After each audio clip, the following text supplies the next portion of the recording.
ലോക്സഭാ തെരഞ്ഞെടുപ്പിന്റെ പരസ്യപ്രചാരണത്തിന് മട്ടന്നൂരിൽ ആവേശമുയർത്തിയ കുട്ടിക്കലാശത്തോടെ സമാപനമായി. സംഘർഷ സാധ്യത കണക്കിലെടുത്ത് കനത്ത സുരക്ഷയായിരുന്നു ടൗണിൽ ഏർപ്പെടുത്തിയത്.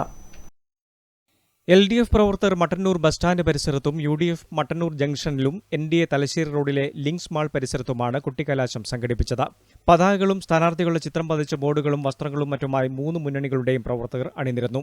സംഘർഷം തടയാൻ കൂത്തുപറമ്പ് ACP KV വേണുഗോപാലിന്റെ നേതൃത്വത്തിൽ കനത്ത പോലീസ് കാവൽ ഏർപ്പെടുത്തിയിരുന്നു. ബസ് സ്റ്റാൻഡ് പരിസരത്ത് LDF പ്രചരണ സമാപന യോഗം CPM ജില്ലാ സെക്രട്ടേറിയറ്റ് അംഗം P പുരുഷോത്തമൻ ഉദ്ഘാടനം ചെയ്തു.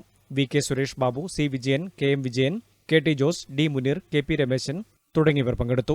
മട്ടന്നൂർ ജംഗ്ഷനിൽ നടന്ന UDFന്റെ പ്രചാരണ സമാപന യോഗത്തിൽ KPCC അംഗം രാജീവൻ എളയാവൂർ, EP ഷംസുദ്ദീൻ, സുരേഷ് മാവില, VN മുഹമ്മദ് തുടങ്ങിയവർ സംസാരിച്ചു. കുട്ടിക്കലാശത്തിനിടെ LDF പ്രവർത്തകർ റോഡിൽ ഇറങ്ങിയത് പിന്നാലെ UDF പ്രവർത്തകർ റോഡിലേക്ക് ഇറങ്ങിയതിനെ തുടർന്ന് കേന്ദ്രസേനയും പോലീസും ചേർന്ന് തടഞ്ഞു. News bureau, Mattannur.